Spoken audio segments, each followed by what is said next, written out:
Pada 8 Februari 2010, seorang wanita bernama Jennifer Lee Dougherty naik bas ke Greensburg. Dia cakap kat keluarga nak jumpa kawan je. Tapi Jennifer bukan macam orang lain. Tahap pemikiran dia macam budak lebih muda.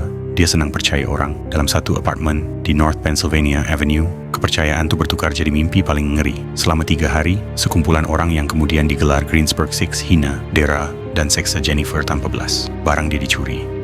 Dia dipaksa buat benda yang sangat mengaibkan. Dan bila keganasan makin melampau, mereka paksa Jennifer tulis nota bunuh diri palsu. Lepas tu, dia ditikam dan dibunuh. Mayat dia dibungkus dengan hiasan Krismas, dimasukkan dalam tong sampah dan ditinggalkan bawah kereta di parkir sekolah menengah.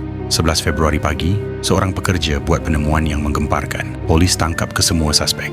Ada yang kena hukuman mati, ada yang dipenjara seumur hidup. Kes ni kejutkan satu negara sebab kekejaman terhadap seorang wanita yang tak berdaya dan betapa bahayanya bila kejahatan bersembunyi di depan mata.